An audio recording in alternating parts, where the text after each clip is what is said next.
Assalamualaikum warahmatullahi wabarakatuh. Halo teman-teman, jumpa lagi di channel ini. Oke, buat teman-teman yang nonton video ini, saya harapkan mudah-mudahan teman-teman selalu dalam kondisi sehat walafiat. Jangan lupa dukung dengan cara like juga subscribe. Oke, di kesempatan kali ini saya mau reaksi sebuah video dengan judul "Setelah puluhan tahun dicuri berhasil direbut kembali". Oke, seperti apa videonya? Kita akan lihat sebelum kita berkomentar. Hubungan yang terjalin antara Indonesia dan Malaysia banyak menuai pasang surut. Bagaimana tidak, negara serumpun ini kerap kali berkonflik satu sama lain. Ya, namanya bertetangga, harusnya adem ayem ya kan? Meskipun begitu, kerjasama pada berbagai sektor tetap saja menemui masalah antara dua negara ini. Kelas balik ke belakang, tepatnya pada Oktober 2007, hubungan antara keduanya memanas. Hal ini disebabkan adanya klaim atas kepemilikan lagu Rasa Sayang Sayangi oleh Departemen Pariwisata Malaysia. Di saat yang bersamaan, pihak pariwisata Malaysia menggunakan lagu tersebut untuk mempromosikan kepariwisataan Malaysia.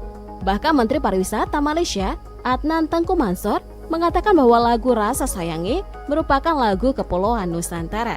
Di pihak Indonesia, Gubernur Maluku, Karl Albert Ralahalu, bersikeras bahwa lagu Rasa Sayangi adalah lagu rakyat yang telah lama digaungkan sejak leluhur. Gubernur berusaha untuk mengumpulkan bukti bahwa lagu Rasa Sayangi merupakan lagu rakyat Maluku. Dan setelah bukti tersebut terkumpul, akan diberikan kepada Menteri Kebudayaan dan Pariwisata. Klaim atas lagu tersebut hanya segelintir permasalahan antara Indonesia dan Malaysia. Lainnya, mayoritas mengarah pada sengketa wilayah-wilayah. Sengketa Blok Ambalat dimulai saat Indonesia dan Malaysia melakukan penelitian pada tahun 1969 di dasar laut untuk mengetahui landas kontinen dan zona ekonomi eksklusif. Blok Ambalat terletak di Laut Sulawesi atau Selat Makassar. Blok laut seluas 15.235 km persegi yang terletak di Laut Sulawesi atau Selat Makassar, di dekat perpanjangan perbatasan darat antara Sabah, Malaysia, dan Kalimantan Timur. Gimana tidak saat itu wilayah ini ditaksir mengandung kandungan minyak dan gas yang dapat dimanfaatkan hingga 30 tahun ke depan.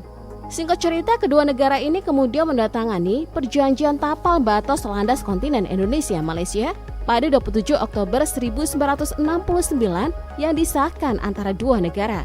Isi perjanjian ini menyebutkan bahwa wilayah Blok Ambalat merupakan milik Indonesia. 10 tahun kemudian Malaysia mengingkari perjanjian ini dengan memasukkan Malaysia Blok Ambalat dalam peta wilayah Malaysia. Merasa dikhianati, tentu Indonesia merasa geram yang akhirnya menolak peta baru Malaysia tersebut. Dulu Selain Malaysia Indonesia, memang sombong sekali negara ya. Asia Tenggara seperti Filipina, Singapura, Thailand, Tiongkok, Vietnam ikut melakukan aksi protes. Hal ini dikarenakan tindakan tersebut dianggap sebagai upaya atas perebutan wilayah negara lain. Klaim sepihak dan beragam tindakan provokasi ini berdampak pada peningkatan eskalasi hubungan antara kedua negara. Hingga pada tahun 2009, Presiden Susilo Bambang Yudhoyono dan Perdana Menteri Malaysia, Abdullah Ahmad Badawi, mengambil langkah politik untuk meredakan ketegangan akibat Ambalat. Namun pemerintah Indonesia tidak akan membawa masalah Blok Ambalat ke Mahkamah Internasional mengingat posisi Indonesia yang kuat. Selain Blok Ambalat, Malaysia juga pernah mengklaim Tanjung Datuk pada Mei 2014 silam. Wilayah ini berada di Kabupaten Sambas, Provinsi Kalimantan Barat.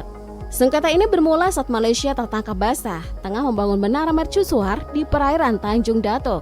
Jika dilihat dari landas kontinental, mercusuar tersebut memang wilayah perairan Indonesia sesuai perjanjian Indonesia-Malaysia tahun 1969. Namun dilihat dari sisi perairan teritorial, status Tanjung Datuk masih tumpang tindih. Dalam sengketa tersebut, tentu beberapa pihak ikut terlibat saat itu, seperti Panglima TNI Jenderal TNI Muldoko. Menteri Pertahanan difasilitasi oleh Menteri Luar Negeri. Perwakilan Indonesia telah melakukan pertemuan dengan pihak Malaysia dan berhasil menemui jalan keluar. Terdapat 3 kesepakatan yang telah dicapai. Pertama, baik pihak Malaysia dan Indonesia telah bersepakat bahwa pembangunan menara mercusuar harus dihentikan.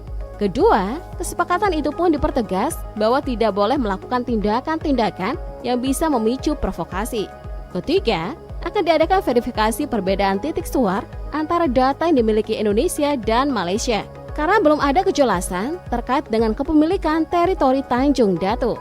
Perairan Natuna juga pernah menjadi wilayah yang diperebutkan. Perairan Laut Natuna ada perairan yang terbentang dari Kepulauan Natuna hingga Kepulauan Lingga di Provinsi Kepulauan Riau, Indonesia. Laut yang kaya akan sumber daya minyak dan gasnya ini diklaim oleh China. Kawasan Laut Natuna masih menjadi sumber konflik antara kedaulatan Indonesia dengan China. Penyebab dari sengketa laut ini adalah karena China telah melanggar zona ekonomi eksklusif. Sebelumnya China menuntut Indonesia untuk menghentikan pengeboran minyak dan gas alam di wilayah maritim di Laut China Selatan yang mereka klaim sebagai milik mereka. Di samping itu, Indonesia secara tegas bilang bahwa Laut China Selatan adalah zona ekonomi eksklusif milik RI berdasarkan Konvensi PBB tentang hukum laut. Di samping itu, Indonesia secara tegas bilang bahwa Laut China Selatan adalah zona ekonomi eksklusif milik RI berdasarkan Konvensi PBB tentang hukum laut. Wajar yang ini menjadi masalah karena Laut Natuna kaya akan sumber daya alam seperti ikan, minyak, dan gas sehingga menjadi sengketa dengan negara-negara lain. Selanjutnya Pulau Miangas yang terletak di Provinsi Sulawesi Utara, sebuah pulau yang pernah diperebutkan oleh Spanyol, Amerika Serikat, dan Belanda beberapa abad silam. Secara administrasi, Miangas ini termasuk dalam wilayah Kabupaten Kepulauan Talaut, Provinsi Sulawesi Utara. Saat Amerika masih menguasai Filipina, pihak Amerika Serikat mengakui bahwa seluruh wilayah Filipina dan pulau di sekitarnya, termasuk Miangas, merupakan wilayah kekuasaannya. Di saat yang sama, Belanda yang saat itu sedang menduduki Indonesia ikut mengambil langkah dalam menyengketakan wilayah tersebut sampai ke Mahkamah Internasional. Upaya tersebut akhirnya menuai hasil. Tepatnya pada 4 April 1928, Hakim Tunggal Pengadilan Mahkamah Internasional di Den Haag mengesahkan bahwa Pulau Miangas berhasil dimenangkan oleh pihak Belanda. Setelah Indonesia dan Filipina mendeklarasikan kemerdekaan, kedua negara tersebut mengakui putusan arbitrase internasional tentang Pulau Miangas.